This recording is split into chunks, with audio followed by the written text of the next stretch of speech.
Assalamualaikum warahmatullahi wabarakatuh. Bismillahirrahmanirrahim.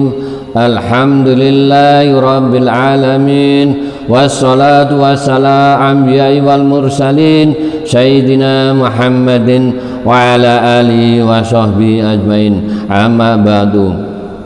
Anak-anakku, siswa-siswi MTS Muhammadiyah 1 Malang yang dirahmati Allah Subhanahu wa taala, seperti yang kita tahu bahwa menahan amarah merupakan hal yang sangat disarankan dalam Islam, terutama di bulan suci Ramadan pada hari ini. Seseorang yang mampu menahan amarah akan mendapatkan keutamaan dan keistimewaan besar di sisi Allah Subhanahu wa taala. Dalam Al-Qur'an secara tegas dan terang-terangan menyerukan umat Islam untuk menahan amarah. Al-Qur'an juga menyerukan umat Islam untuk memaafkan kesalahan orang lain. Hal ini semata-mata untuk kebaikan umat Islam itu sendiri.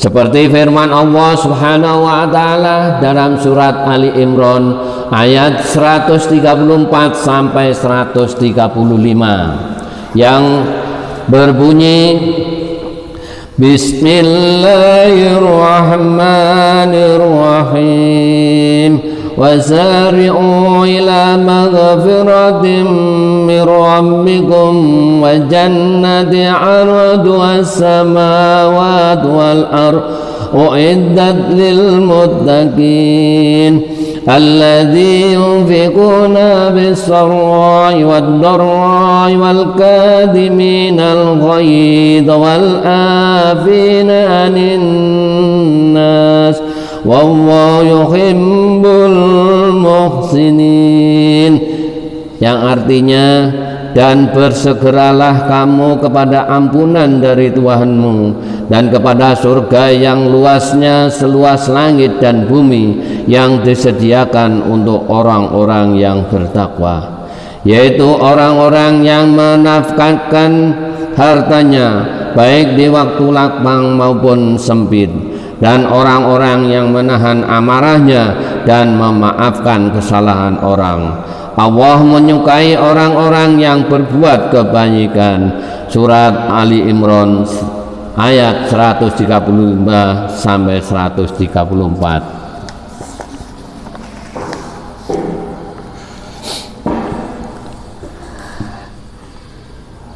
Memang kadang sulit untuk menahan kemarahan yang sudah begitu memuncak.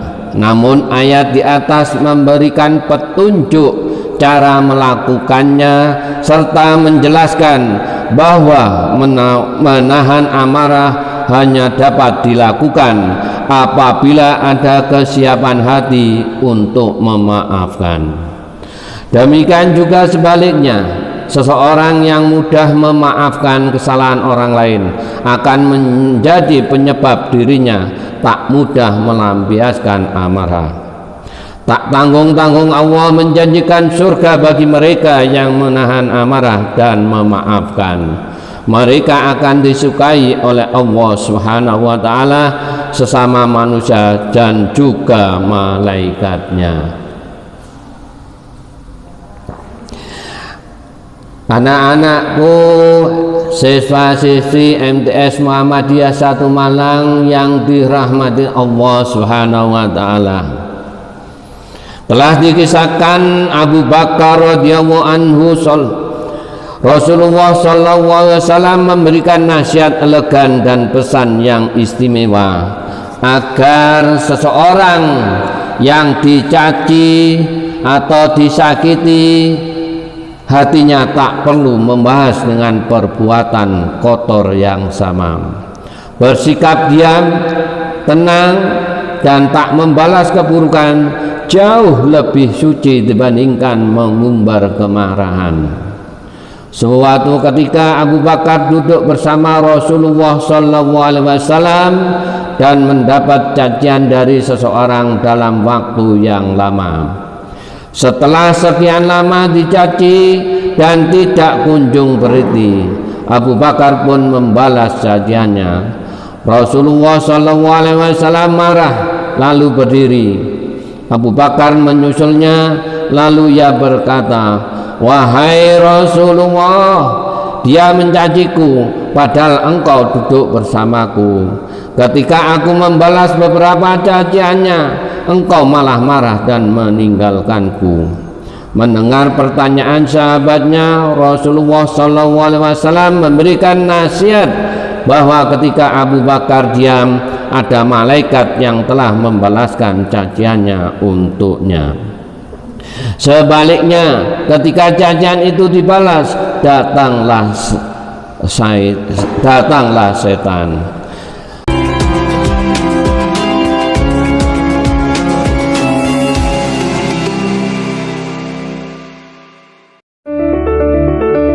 Selamat datang di MTS Muhammadiyah 1 Malang. MTS Muhammadiyah 1 Malang berasal dari PGAL, Pendidikan Guru Agama Lengkap, berdiri pada tahun 1954 yang berada di Jalan Bandung, dan pada tahun 1978 berpindah lokasi ke Jalan Baiduri Sepah 27, Tlogomas, Malang.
Anak-anakku, siswa-siswi MTS Muhammadiyah 1 Malang yang dirahmati Allah SWT, kisah ini memberikan inspirasi berharga bagi kita semuanya. Betapa menahan amarah akan mendapatkan kebaikan. Beriringan dengan itu, sikap memaafkan pun harus dibangun. Memang sulit, tetapi bukankah kita mendambakan ampunannya? Semoga kita semuanya termasuk dalam kategori hamba yang mendapatkan ampunan dari Allah Subhanahu wa Ta'ala dan surganya.